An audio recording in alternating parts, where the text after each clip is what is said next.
policy at the 21st century, and we have to talk about this policy at the 21st century.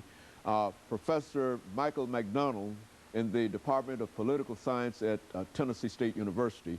And of course, Dr. McDonald, let's allow you to continue our conversation that we interrupted during that first segment.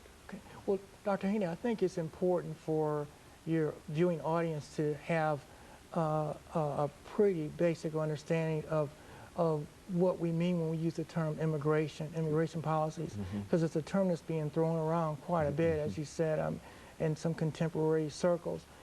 Immigration basically means the policies that the United States has regarding who can enter, how long they can stay here, and when they have to leave.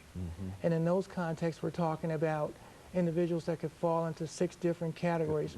Have individuals that are residents, non-residents, individuals that are aliens, non-aliens, and then you have individuals that are documented and undocumented. And what we're hearing a lot of the treatment and discussion about is that 6th group, which is the undocumented aliens, and individuals who have come here from other countries, for the most part, have all been classified as aliens. These are individuals who were not U.S. born. They didn't go through the naturalization process, which is a process where you actually take an exam and you have to get clearance from the government, and then you actually take the oath where you swear allegiance to the United States. We have people who go through the naturalization process almost every month in the various federal courthouses across the country.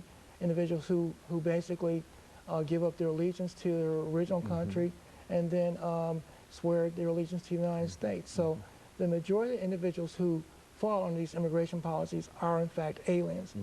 And as I mentioned in the first segment, the United States was built upon this whole concept of aliens.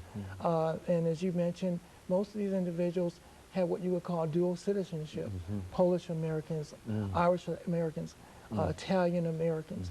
The idea being that many of them were first generation Americans. Some of these individuals continued to keep their native languages even as they were, assimilating into the United States.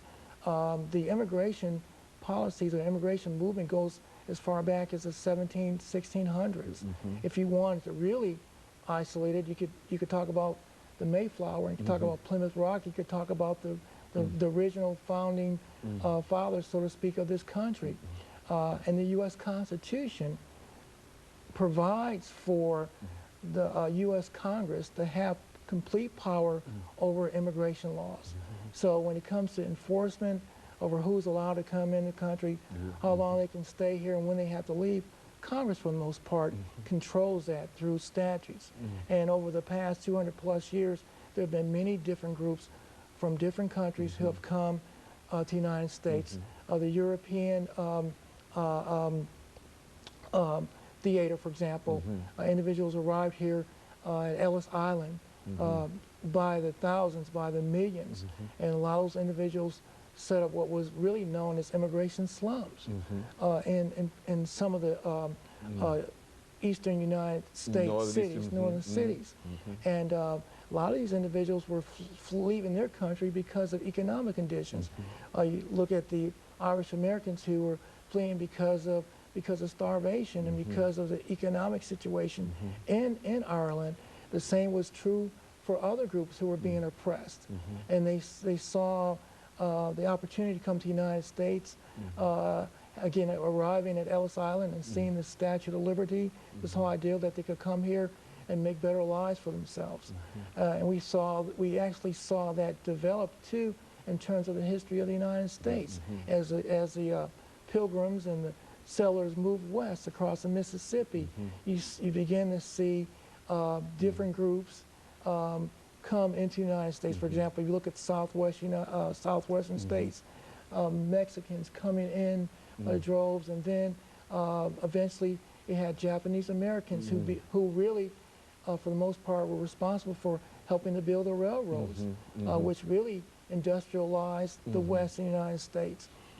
So there have been many groups that represent just about every continent on the planet who consider themselves to be U.S. citizens, but for the most part have roots that are very deep in other countries. And all, in the real sense, have made very, very significant contributions to the United States. Yes, and I think that's the strength of this country is when we talk about diversity and we talk about inclusiveness and we talk about the United States being a melting pot. I don't think I don't believe there's another country or another nation in the world that has such diversity, and I think that's the strength of this country. So when we start talking about trying to put limitations and restrictions on who can stay, who should leave, and then restrictions on who can stay and under what conditions, we need to have a better understanding about our own history too, because all of us at one point in time were standing at the door knocking, trying to get into the United States. And so you do feel that the economics of it, even now, looking at the current situation, that many of the individuals who come to the United States are looking for a better life, like the overwhelming majority who came prior to this time. Yes, I would say that's true, because the majority of the visas, which are basically just permits that are issued by the Immigration and Naturalization Service, are either student visas, individuals who are residents of foreign countries who want to come to the United States and study, or second, they're work visas, employment visas.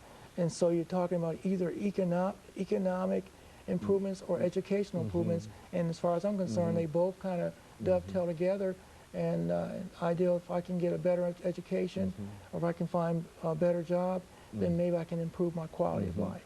And this all, in a real sense, goes to help make the United States a more diversified country. Is that what you're saying? Yes, I would say that. And it's also important to keep in mind that this has not been a unilateral sort of situation. It's not that the United States is the only country receiving people as immigrants. We have individuals that are U.S. citizens who have left the United States, and countries have welcomed them and allowed them to study abroad, issuing them visas and permits. And so it's important that we look at this from a global standpoint instead of a domestic standpoint.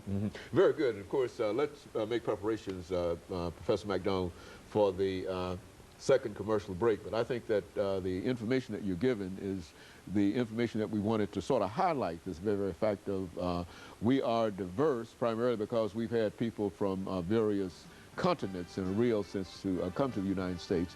And of course, let us take the second commercial break, and we'll be back with our audience following this very, very short commercial break. The guest